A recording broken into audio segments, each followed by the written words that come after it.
Welcome back to Endurance Icons, where we talk to the greats of endurance sports. Today, you have us, Mark and Jess. We're here to talk to you about a whole host of things. How are you doing, Mark? Good. I don't think we qualify as greats of the endurance sport world, though. Well, I mean, the podcast is built to talk about that. We are merely, the hosts, but we can talk about some greats, though. Yeah, exactly. Lots of cool stuff going on. I know, like the tour. You watch that every single day. I know. I have nothing to live for anymore. Yeah, it must leave like an empty hole. Just kidding. The Tour de France Femme is on. I watched it today and it was actually a great episode. Yeah. So give us some highlights. What happened today? So there was a girl who was in a breakaway solo for a long time today, and then she got caught. I think it was like 300 meters from the finish line. It was pretty heartbreaking, but I think they learned their lesson from some of those late Tour de France stages where they left the breakaway out too long and didn't get reeled in. So, yeah. I think my favorite part about watching the tour in either men or women is just those attacks. It's so thrilling. Oh, do I have chocolate on my face? I eat chocolate every single night. It's the Lindt sea salt dark chocolate. So there's a bar. Sales are going to be through the roof. Look out, people. Sponsored by Lindt. I wish. Yeah, I know. That would save us some money. I buy that every single week. 3 for $10 though. Not anymore. Inflation. It'll get you. Yeah, but there's lots of great things happening in the endurance world. What was your favorite tour stage or tour memory? Anything that jump out at you? Definitely one of the mountain stages. I think it was the one that we were watching on the Saturday, and I forget which number it was, but I was shrieking at the screen as Pogačar was attacking Jonas back and forth. That was cool. And the horror when the motorbikes were stopping him from being able to attack, my heart broke. But that makes for an exciting tour, I think. Mm-hmm. Yeah, I think the back-to-back stage when Jonas destroyed that time trial, which is insane. I heard at sections he was doing 7 watts a kilo, which is just nuts. But then the even crazier the next day when he just dropped Pogačar and put another 6 minutes onto him on that climb. Some pivotal moments in there, but I actually really loved those 2 late stages where the breakaway actually stayed away at the very end, and you had Victor Campenaerts there burying himself to make sure the breakaway stayed away, and it was cool to see how pissed off the sprinters were that they didn't get their chance to sprint for the stage because the breakaway stayed away. So I like that underdog story. Yeah, they've waited the whole tour for their sprint and now they can't sprint. I'd be mad too. Well, Jasper got 4 stage wins. It was kind of nice that he didn't have to get 9 stage wins if he won all those sprints. So mix it up a little. Serious question for you. Do you think that they are doping? Oh man, I have no idea. Jonas right away, it was kind of puzzling. Right after that stage, he was did a whole post and article about how we're not doping, da da da da da. It's one of those ones. I sure hope they're not, but I have no idea. It was really weird in the coverage. Every day they would be okay, yesterday we scanned a bunch of bikes. We scanned 50 bikes and then did deeper x-rays on 10 bikes, and there was no motor doping, but they wouldn't really mention how many athletes are being tested each day and things like that. So I'm not sure. It's a hard sport with the history that it does have with doping. It's really exciting to see them break records that haven't been broken since sort of the peak of doping in the cycling world. Yeah. I so badly want to believe they're clean. It's just all of the evidence looks like they're doping. Yeah, just the numbers they're pushing and just the way they're flying up those climbs at 30 kilometers an hour up a steep mountain is, I find it a little hard to believe, but man, I hope it's legit. But you know what? I'm going to believe that they're not because I need until proven not. Yeah, exactly. We'll give them a chance. Other cool thing this weekend, really cool underdog story at Ironman Lake Placid. Yes, so cool to watch. Alice Alberts, who just started triathlon in 2021, 2 years ago, had success right away as an age group, and I think that's her second year as a pro, but just had one of those days where there wasn't a big fast swim pack, got away early, just kind of led on the bike and then ran strong and nobody came back to her. So like, holy, what a cool story. We should reach out to Alice. I think she'd be fun to talk to. I loved her post-race interview. It was just inspiring of her saying, you know, like, I blew up last year. And it just shows, you and I had this conversation of, so often we only see the success story and we don't see like all the failures that led up to that point. So I just thought it was really neat that she called that out and said, you know, this, you know, redemption. Yeah, for sure. She clearly learned from her past races. And Canadian Erin Snellgrove, I think that was only her second Ironman or something. And to be on the podium there, like that was pretty cool too. Tremendous. Yeah, that was awesome. And post-race interviews, it was hilarious. I'm not sure if you saw Joe Skipper's post-race interview, but he had like Ironman brain, and the girl is interviewing him at the finish line, and like mid-interview she's talking with her hand and kind of like puts her hand out like this, and he's got Ironman brain, so he shakes her hand in the middle of the interview, and you just kind of see her pull her hand back. She's like, is this guy okay? Then he posted a whole video on it. It's hilarious. Oh, but like Ironman brain is a thing. Like, oh my goodness, I was so unprepared before I started doing it. How you feel at the very end of it, like you feel hungover. You feel like you have the flu. It's not great. Yeah, you lose a lot of brain cells out there, like just focusing for that long of a day. Oh my goodness, so tough. Can't wait to do 2 of them coming up. I know. Tell us about that.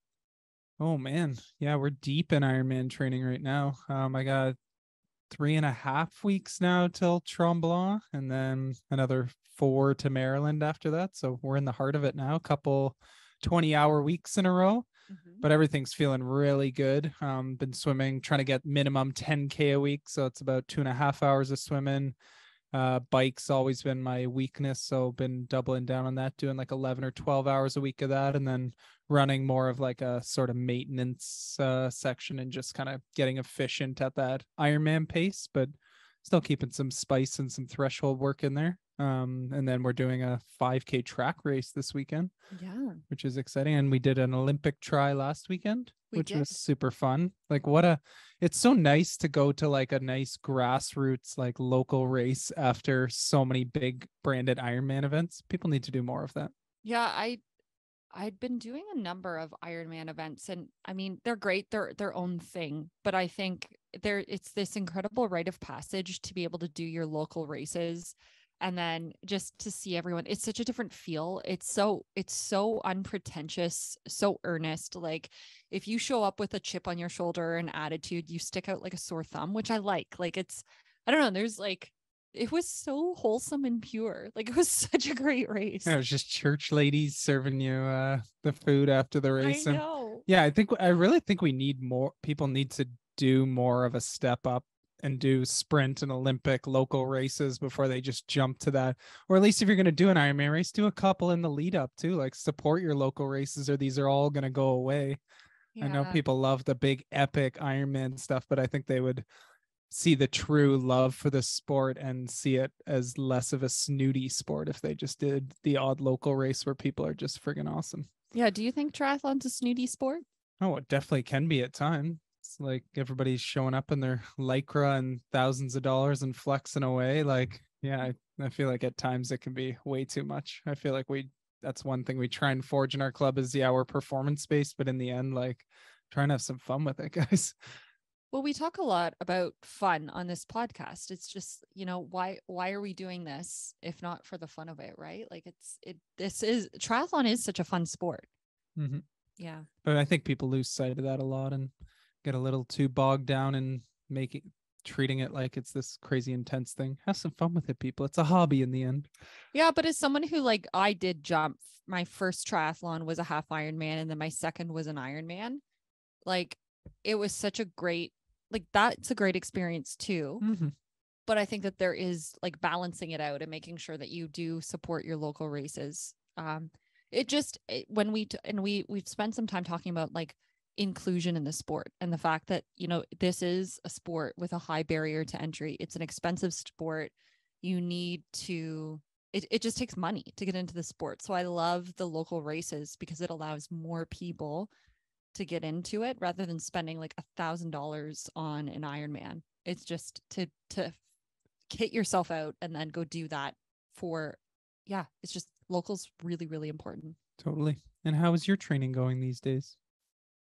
Like very good. I've been loving my training. I did some travel for work recently and it's funny. It was only like 3.5, 4 days of not being in my regular training. And I mean, I scaled a mountain in BC while I was gone too. Um, but I came back like so hungry and I've just been having a blast. Like you've been throwing like 18-hour weeks at me and it's been great. Like I've been absorbing it. I've been enjoying it. Yeah, I've been having so much fun training. Nice. Yeah, it seems like you've had some extra bandwidth lately. Yeah. What do you chalk that up to? I think I'm getting better at a number of things. Number one, it's remembering all the small things. Like I take my vitamins every night before bed, no matter what I had for dinner, no matter how many pieces of chocolate that I've just had, I'm going to have my protein shake before bed. Just small things like that for recovery. It's extra hydration. Getting those 8 hours of sleep has been really good. And then just setting really clear boundaries between, how much I'm using on my phone, how much time, like when being able to just, I feel like I've been able to manage like the stress of work a lot better. I was just saying to you before this, you mentioned like work stress must have died down for you. I said, I don't think it has. I just think I'm able to use the on off switch a little bit better, which it's helpful because then I show up with so much more capacity for training. Totally. And I feel like the nice thing is we've been so consistent because we haven't like committed to tons of social things. I feel like we got a lot out of the way when we did our little Vegas trip recently. Oh yeah, talk about that. We recently did something very out of the ordinary for us. Yeah, we Partied went in to like Vegas. well, it was like timed to be perfect after Tremblant 70.3 that it was going to be in our recovery week, and then we were going to a joint bachelorette party in Vegas, 3 nights, 4 days. That was, yeah, definitely out of character for us, a bit of a party trip. It was awesome. Yeah, and in the end, it was still like worth it. It just, you kind of got there and you were like, darn it, like I just pent up all this energy from this race, did a bit of training this week, and now I'm going to lose a couple days. But Yeah. in the end, like we had so much time and so much fitness to fall on that it really wasn't a big issue. So it's funny when my athletes come to me and are like, I need 3 days to go away to have a good time. It's like, you will be fine.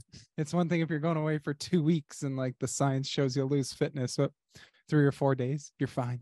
Well, and I think it was so good to just like, as much as I love training and I love the life that we have, which is so routine and it's so like so committed to our sport and what we love to do. It's so healthy to be able to disconnect and take that time to be totally out of the routine. Like I didn't even know what time zone we were in. There was like our bedtimes were all messed up at, well, like Vegas, you don't know what time it is anyway. But it was so much fun to just put all of that aside and not worry about getting up for a run in the morning. We did run there and it was 45 degrees. Oh, smokes. It's like being in running in an oven. It was wild. Yeah, it was super, super warm. Dry heat though, not so bad. It was great. So yeah, we played a little in Vegas. We've been training though, and I think it's like important to say you can balance both. You just can't be inconsistent very often. Yeah, pick your battles. Yeah. Cool. Anything that's motivating you right now? Honestly, I think I've been actually training without music lately. And I think one of the things I've been working on is Google has this really cool app. And no, they're not sponsoring this either, but it's called Balance.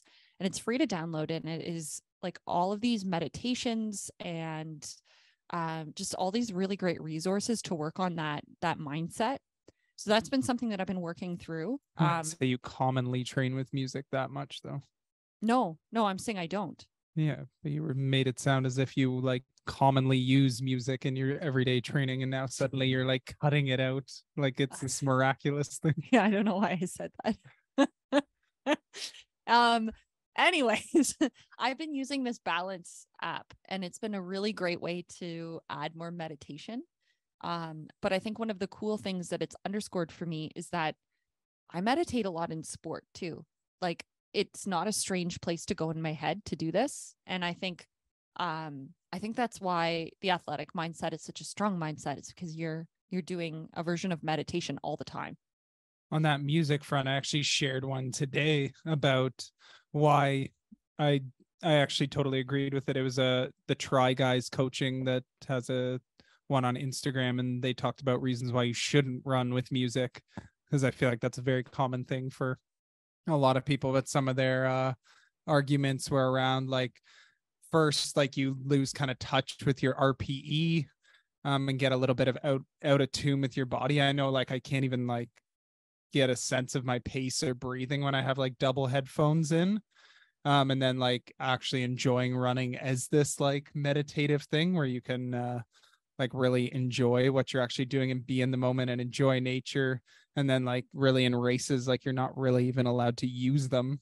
Like sure you Right. can in a marathon, but like especially triathletes, you can't use them in a race. So suddenly you have this thing holding you up in training. Like you don't need that crutch in the race. And like so I shared that, and then one of the guys who was racing Placid last weekend's like, I never train with music, and then I ran through this one section on the Placid run course, and I heard a bunch of music, and it was super motivating, and it was awesome. So like, it's almost this like extra added boost on race day of getting fans and music on course and stuff like that. But if you're needing it to hold you up, could be a dangerous tool.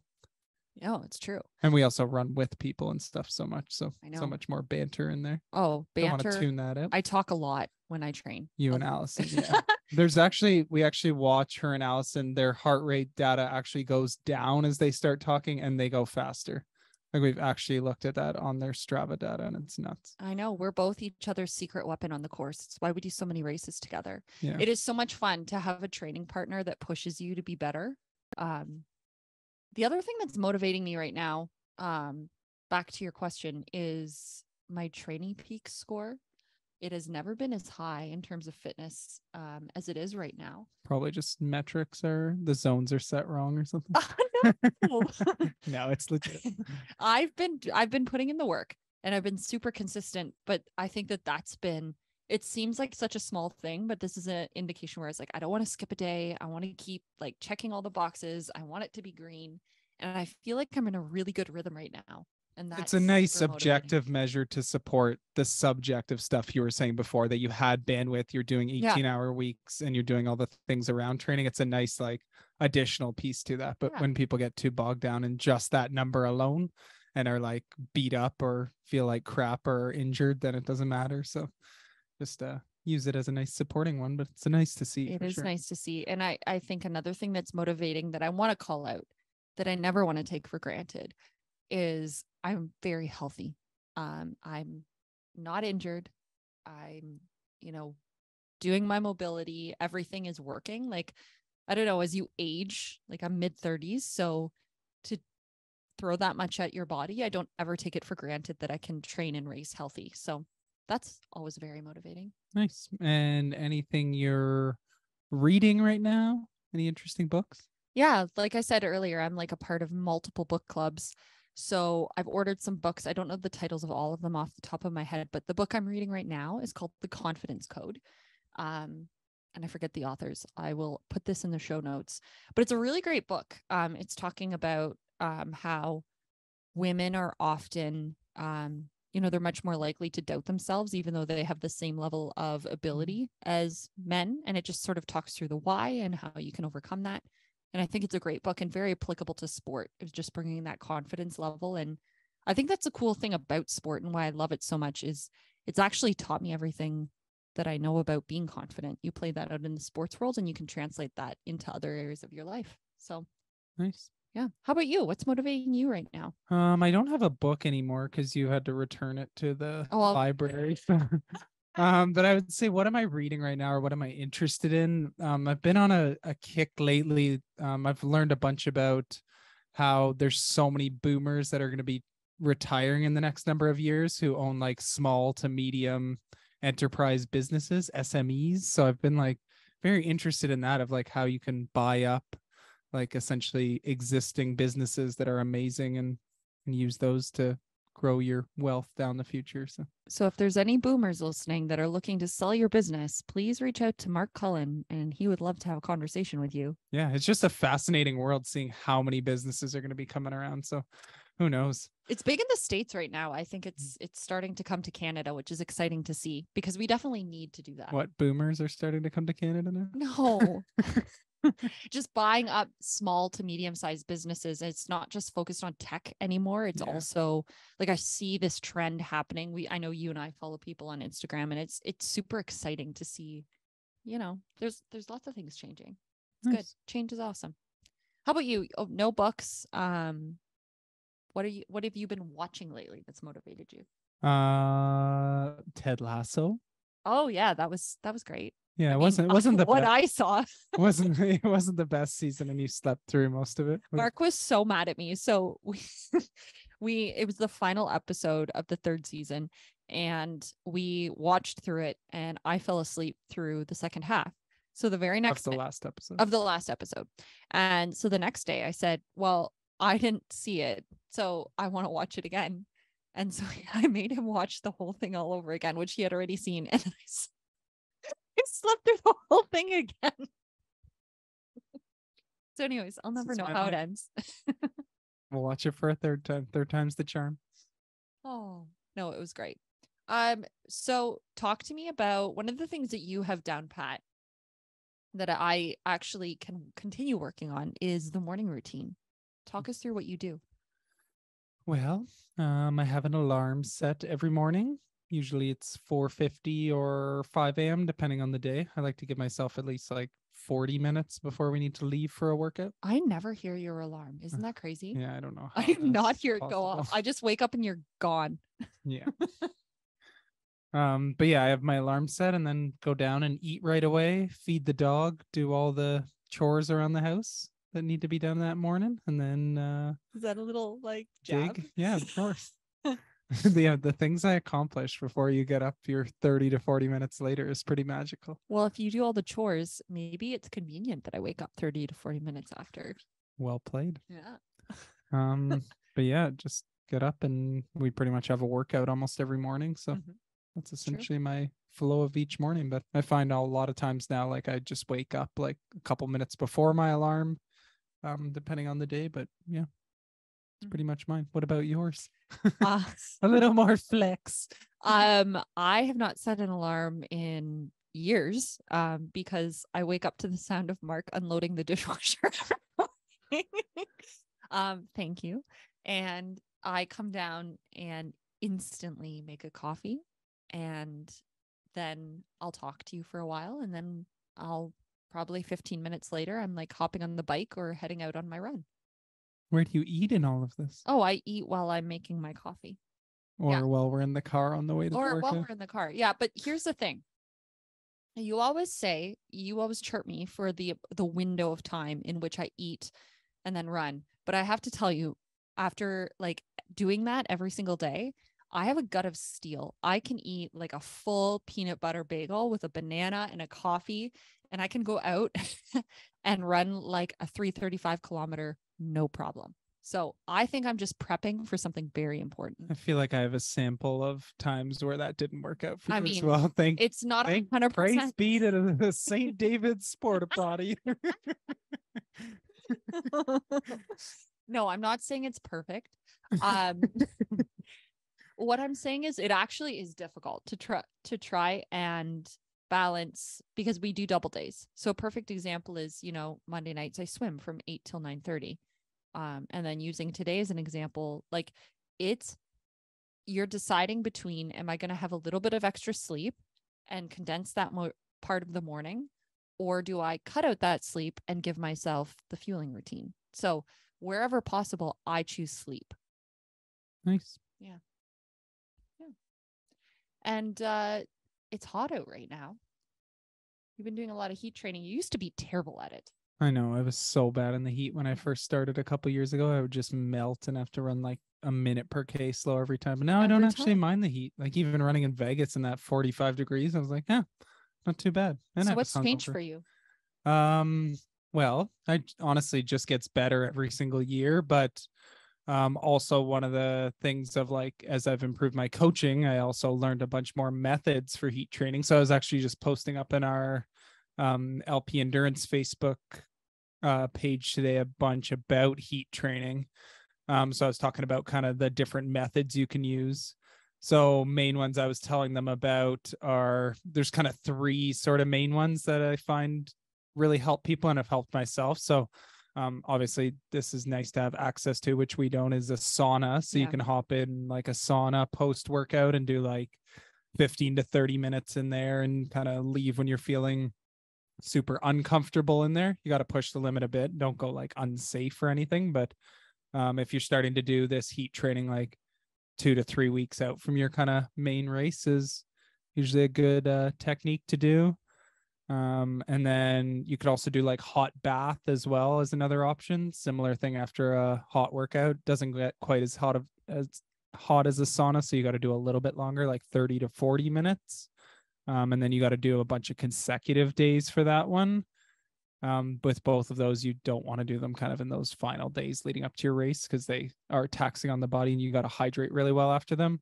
But the one I use for a lot of my athletes is just during easy training. So whether they're like 30 to 60-minute sessions where we either do indoors on like a treadmill or indoor bike trainer, where hot environment and you either overdress or don't use a fan on the bike, or overdressing for some outdoor workouts.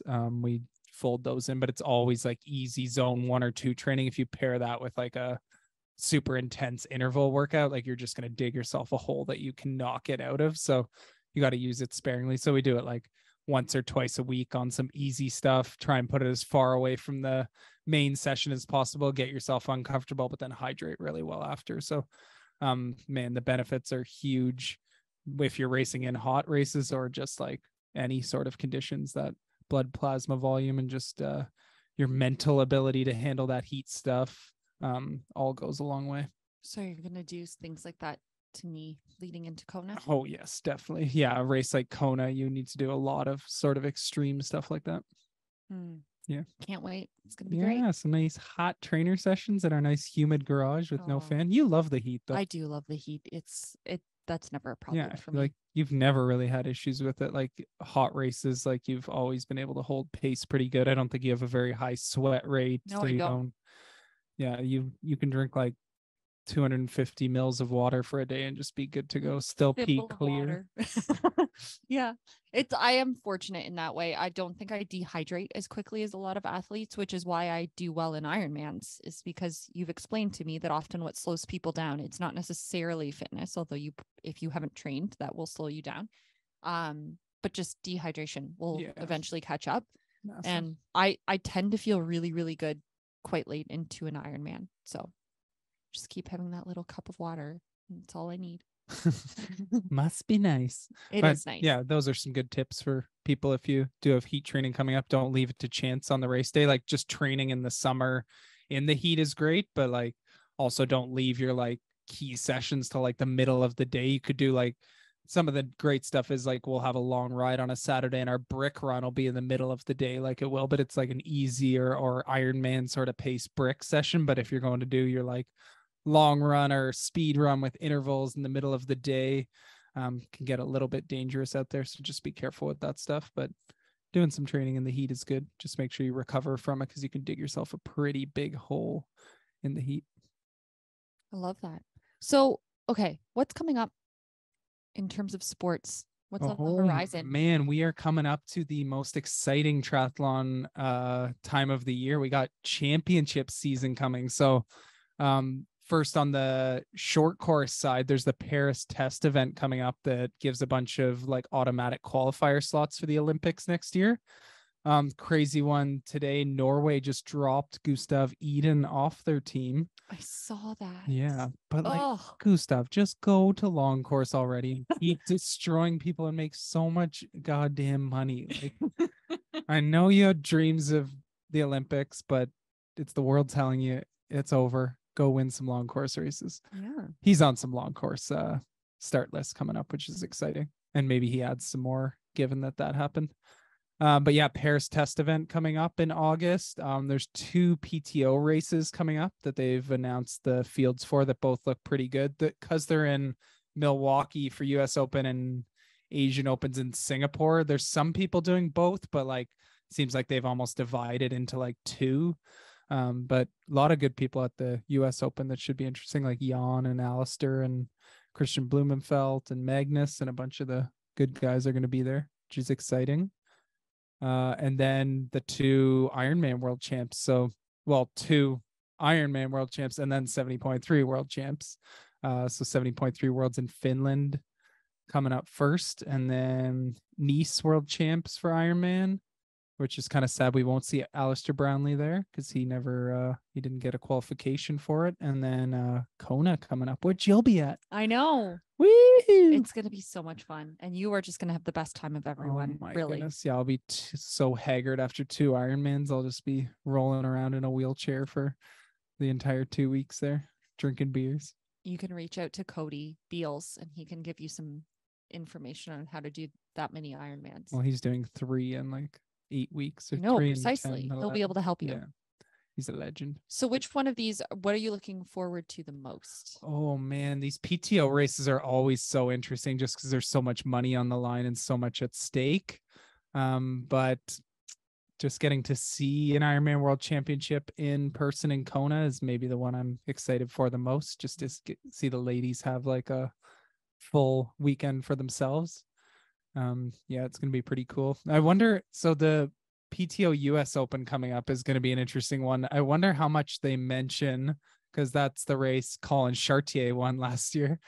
So we still don't know if he was doping during that or not. Interesting, yeah. Do you think they like mention his name much, or is it one of those ones where they just don't talk about it and comb over it? Listen, I work in PR. What's it going to be? I'm going to comb over it. Yeah. Like, well, it depends. Like if they want to take the approach of like radical transparency, and I don't know. It's hard to say. It was funny. They posted a picture on the PTO page of Magnus and Sam Long running toe to toe at the US Open last year.